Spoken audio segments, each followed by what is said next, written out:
Kita beli sesuatu ke mall kena pajak, lewat jalan kena pajak, isi bahan bakar kena pajak, gaji belum dinikmatin kena pajak. Kita, ini bayangin ini, semua dipajakin. Bangun rumah kena pajak, perbaikan rumah kena pajak, semua dipajakin kita. Tapi timbal balik kita apa?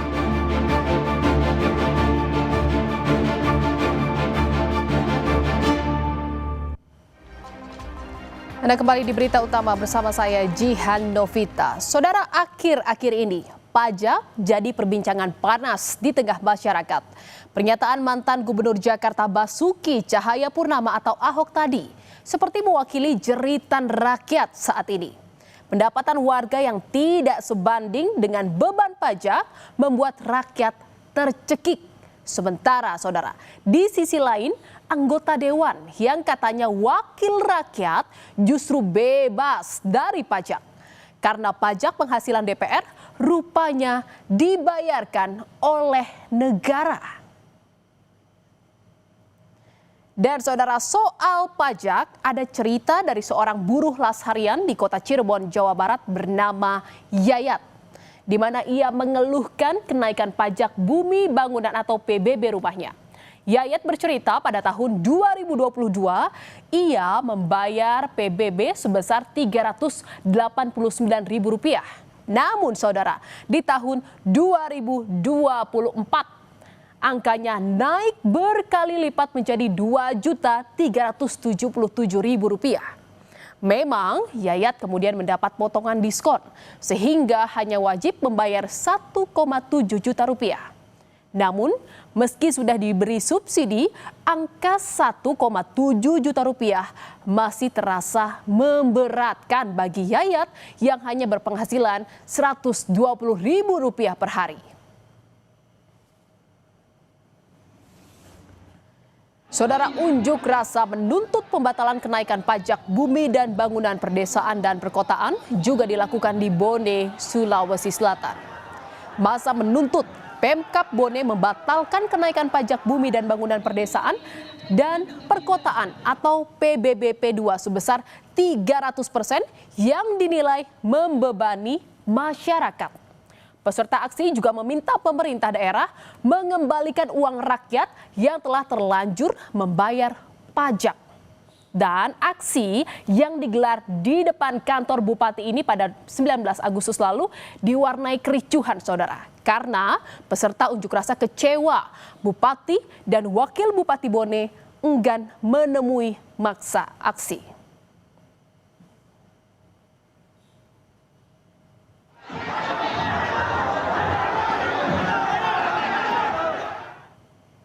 Di tengah rakyat yang tercekik pajak, anggota dewan justru bisa leluasa bernapas karena pajak penghasilan mereka dibayarkan oleh negara. Aduh, enaknya jadi anggota dewan. Bukan hanya pajak yang dibayar negara, enaknya jadi anggota dewan juga tercermin dari banyaknya tunjangan yang mereka dapatkan. Nilainya pun bukan angka kecil, saudara. Dan inilah saudara, beberapa tunjangan yang diterima anggota dewan kita yang terhormat, yang tengah disorot oleh publik. Kita tengok bersama saudara, yang pertama ada tunjangan jabatan. Besarnya variatif antara ketua, wakil ketua, sampai anggota. Berkisar mulai dari Rp9 juta hingga Rp18 juta. Dan ada juga tunjangan beras yang nilainya Rp30.000 per jiwa untuk maksimal 4 orang dalam satu keluarga anggota DPR. Kemudian tunjangan penghasilan senilai Rp2.699.000 yang dibebankan ke kas negara. Padahal saudara, para pekerja biasa dikenakan pajak penghasilan atau PPh 21 sebesar 15 hingga 35% tergantung besaran penghasilan per tahun. Dan saudara, selanjutnya ada tunjangan komunikasi yang nilainya cukup fantastis saudara. Mulai dari Rp15 juta hingga Rp16 juta. Ada pula bantuan listrik dan telepon senilai Rp7.700.000 dan tunjangan perumahan yang paling memantik kemarahan publik karena nilainya mencapai Rp50 juta. Angka-angka ini, saudara, jika dibanding tunjangan anggota DPR periode 2019-2024 mengalami kenaikan hingga 2 kali lipat. Dan saudara, Wakil Ketua DPR RI Adis Kadir sempat menyebut kenaikan tunjangan anggota DPR diberikan Menteri Keuangan karena iba kepada anggota Dewan sebab sejumlah harga pokok seperti beras mengalami kenaikan. Adis bilang tidak ada kenaikan gaji melainkan hanya beberapa item tunjangan saja. Salah satunya tunjangan beras, saudara. Namun, belakangan ia meralat pernyataannya bahwa DPR tidak mendapat kenaikan tunjangan beras, melainkan hanya mendapat tambahan tunjangan rumah yang sudah dianggarkan sejak tahun lalu. Gaji tidak ada naik, gaji kami tetap terima kurang lebih 6,5 juta, hampir 7 juta. Jadi kalau dulu gaji kawan-kawan itu terima total bersih sekitar 58, mungkin dengan kenaikan gaji tidak naik ya, saya tegas sekali gaji tidak naik, dengan kenaikan tunjangan makan disesuaikan dengan indeks saat ini mungkin terima hampir 69, hampir 70-an. Yang naik cuman tunjangan itu saja yang saya sampaikan tadi, tunjangan beras, karena kita tahu beras telur juga naik, mungkin Menteri Keuangan juga kasihan dengan kawan-kawan DPR. Jadi dinaikkan. Tunjangan beras itu tidak ada kenaikan sejak tahun 2010, itu sebesar 200.000 kurang lebih per bulan. Jadi itu saja yang ingin saya klarifikasi. Jadi saya sampaikan tidak ada kenaikan gaji, yang ada memang hanya tunjangan perumahan yang sudah dianggarkan sejak tahun lalu, itu karena rumah dialihfungsikan oleh Sekretariat Negara. Saudara, jagat maya langsung riuh merespon soal kenaikan tunjangan anggota DPR. Beragam komentar muncul di media sosial menanggapi tingkah pola anggota DPR yang dianggap nirempati.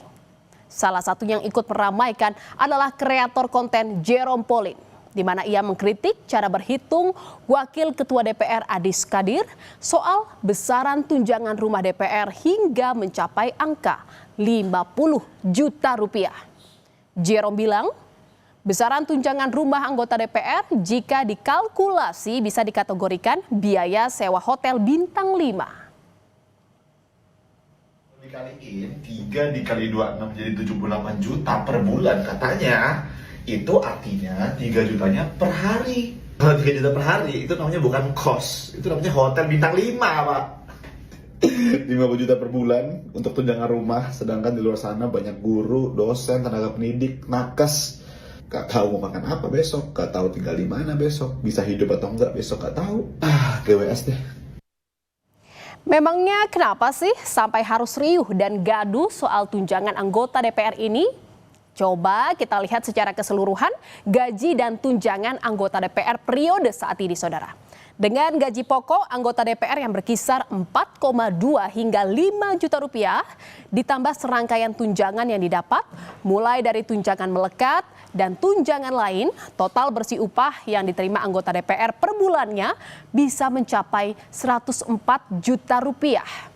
Artinya, saudara, dengan angka segini, kalau kita hitung per hari tanpa libur, anggota DPR mendapatkan gaji sebesar kurang lebih 3,4 juta rupiah per hari. Dan ini, saudara, tentu jumlah yang fantastis, setidaknya jika dibandingkan pendapatan warga pada umumnya.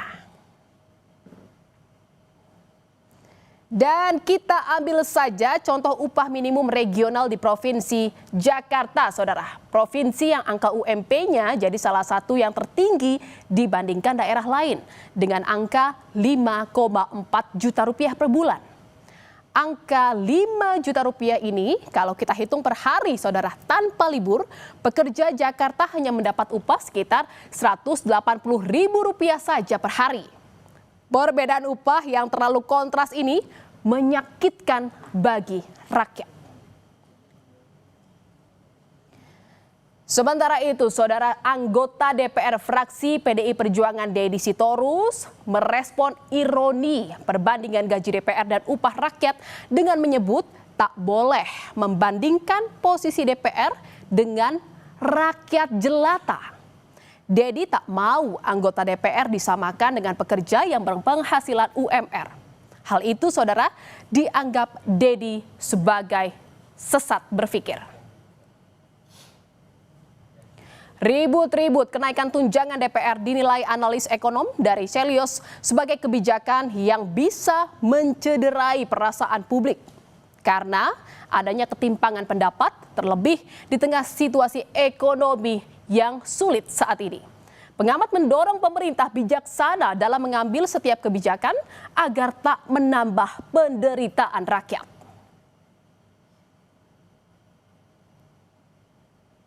Saya dengan kondisi ekonomi kita hari ini, kita harus arif begitu ya.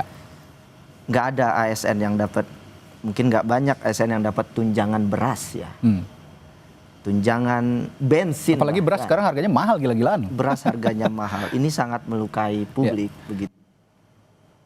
Ketua DPR RI Puan Maharani buka suara, saudara, soal kritikan masyarakat terkait tunjangan rumah anggota DPR RI yang dianggap terlalu tinggi. Puan menyebut penentuan nominal tunjangan rumah anggota dewan sudah dikaji terlebih dahulu untuk 580 anggota DPR yang datang dari 38 provinsi. Namun ia bilang aspirasi masyarakat juga akan menjadi perhatian pimpinan DPR. Puan juga meminta masyarakat agar tetap mengawasi kinerja anggota DPR RI apabila ada hal yang belum sempurna atau terlalu berlebihan. Kenaikan hanya sekarang DPR sudah tidak mendapatkan rumah jabatan, namun diganti dengan kompensasi uang rumah. Jadi itu aja sekarang karena rumahnya kan udah dikembalikan kepada pemerintah. Saudara, di tengah situasi ekonomi yang sulit, anggota dewan yang adalah wakil rakyat jangan malah memunggungi rakyat. Empati kepada rakyat akan menuntun dewan yang terhormat menerapkan kebijakan yang selalu pro kepada rakyat. Jangan sampai rakyat merasa tak lagi bisa berharap pada wakilnya.